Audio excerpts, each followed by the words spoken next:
Here's how Bernard Arnault became the richest person in the world. The head of the French luxury goods giant LVMH, Bernard Arnault, has just taken the number one spot on Bloomberg's list of the world's richest people, pushing Elon Musk down to the number two spot. Arnault is the first European to hold this position. Arnault was born in Roubaix, which is located in the north of France, in 1949. He received his degree in engineering from the famed École Polytechnique, which is located in Paris. After working his way up through the ranks of the construction firm Fauré-Savinel, which is owned by his family, he eventually became chairman of the company in 1978. 6 years later, he heard that the French government was searching for a potential buyer to take over the management of Bolsouc-Saint-Ferré, so he quickly made arrangements to do so. A prominent French fashion brand known as Christian Dior was one of the assets that the textile group that went bankrupt controlled. Arnault purchased ownership of the organization, bringing it back to profitability and launching a strategy to expand into the most successful luxury goods company in the world after doing so. According to a biography that can be seen on the LVMH website, in the process he revived Christian Dior as the cornerstone of the new organization. In 1989, Arnault made the purchase of a controlling stake in LVMH 2 years after the business had been established as a result of the merger between Louis Vuitton and Moet Hennessy. Since that time, he had served as both chairman and CEO of the company. Although Arnault's own name may not be instantly recognizable to many people, the brands that he's been crucial in growing, such as Christian Dior and Dom Perignon, have become well known and well recognized. Arnault was known throughout Europe as the man who revived French fashions in 1995 by appointing British fashion designer John Galliano to replace the venerable Hubert de Givenchy at the latter's Paris fashion house. Galliano was given the position after Arnault purchased Givenchy from de Givenchy. 1 year later, Arnault, who had been called the Pope of Fashion by Women's Wear Daily, relocated Galliano to Christian Dior and appointed the flamboyant British fashion designer Alexander McQueen to replace him at Givenchy. McQueen had previously worked for Givenchy, and Arnault then hired Marc Jacobs, a young American designer, to the role of creative director at Louis Vuitton, which is a maker of luxury leather goods. That same year, LVMH also purchased a majority ownership in Jacobs' namesake brand of clothing and accessories. Arnault's fashion foresight had resurrected interest in these historic fashion firms by the early 21st century, despite the fact that all three designers subsequently left their jobs. Arnault's strategy for making acquisitions is based on a few key aspects. First, he prioritizes the acquiring of luxury brands that have a solid position in the marketplace, as well as a devoted following among customers. Arnault has been successful in utilizing his knowledge and expertise as a specialist in luxury goods to recognize brands that have a significant potential for expansion. In addition to that, he has made use of his considerable financial resources in order to acquire businesses that the market likely mispriced. Arnault places a high importance not just on identifying brands that have untapped potential, but also on outstanding management teams. He searches for businesses with seasoned leadership in the hopes that they will be able to assist him in expanding his company. In order to ensure that the companies he acquires are successfully incorporated into the LVMH portfolio, he frequently recruits managers from within the acquired businesses. Additionally, Arnault has been effective in integrating the various brands that he has acquired. He's established a unified image for LVMH by capitalizing on the qualities that are unique to each particular brand, producing an identity that is consistent and easy to recognize. This makes it simple for customers to recognize LVMH items, which has assisted the corporation in solidifying its position as a dominant player in the luxury goods market. Arnault's also placed a strong focus on entering new markets with his enterprise. He has had great success breaking into new markets, such as those in Asia and Latin America, where there's a rising demand for premium items. Because of this, he's been able to connect with new consumers and broaden the scope of his business.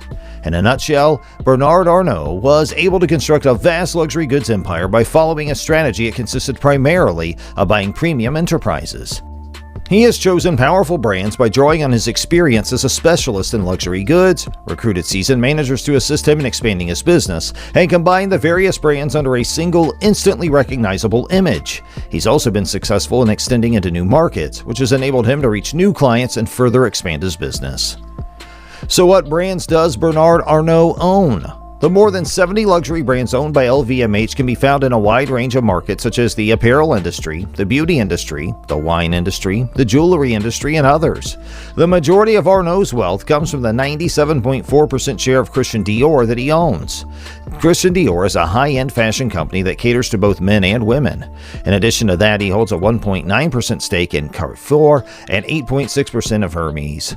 Around $53 billion in sales was brought in by LVMH in 2018. According to Reuters, the future appears to be looking even more promising for the LVMH brand in the year 2021. Its fashion and leather goods segment, which houses Vuitton, Dior, and brands such as Fendi, which accounts for roughly half of LVMH's revenues, posted a 52% growth in year-over-year sales, which is once again significantly higher than a prediction of 27% rise made by industry analysts.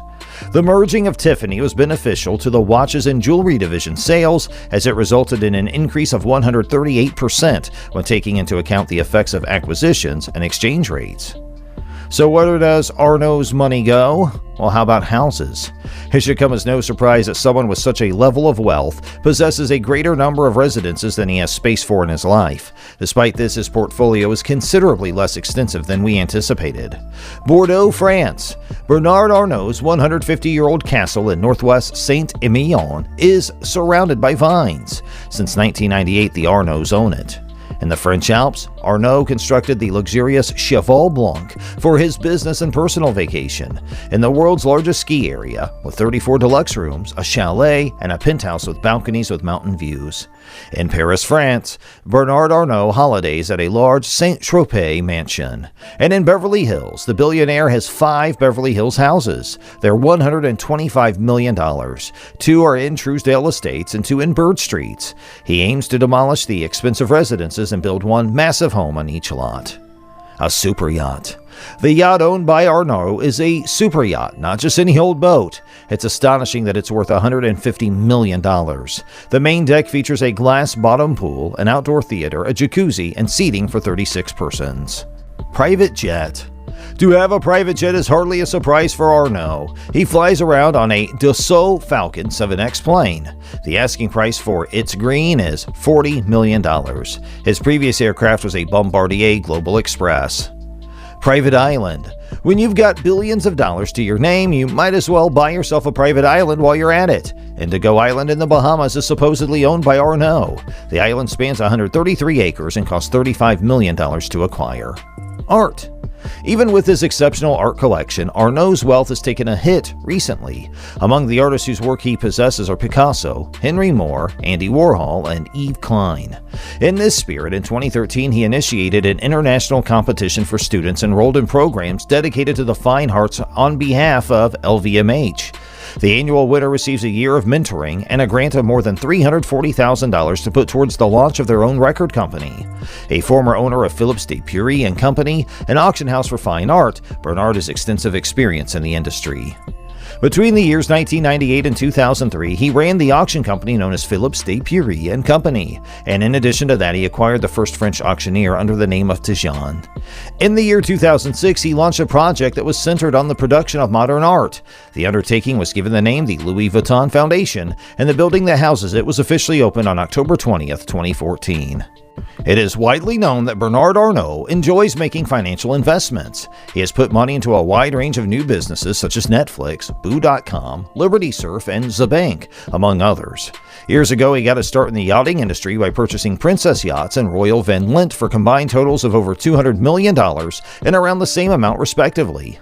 Given the amount of wealth that Arnault possesses, it's somewhat surprising that his list of charitable contributions isn't much longer. The only significant gift that we could find was when his family promised $234 million to assist towards the restoration of the Notre Dame Cathedral following the fire in 2019. In addition to that, he made a donation of $11 million to help fight wildfires in the Amazon. Despite this, it's possible that his less significant donations won't get as much attention as these larger ones do. The children of Arnault are also rather accomplished in their own right. They are almost entirely employed by companies that deal in luxury items. They unequivocally went in the same direction that their father had gone, but Mr. Arnault shows no sign of slowing down or giving over the reins of the company just yet. The age limit for his employment as LVMH chief executive was extended to 80 years old at the most recent general meeting, ensuring that the luxury giant will remain in the hands of family members. Hey, that's all for today. We're extremely grateful that you watched our video. We sincerely hope you found today's video to be enjoyable and that it was helpful for you. And we're thankful for all your support. If you enjoyed watching this video, please consider subscribing to our channel and clicking the bell icon so you'll be notified whenever we release a new video. And we hope to see you again in one of our future videos. Thanks for watching.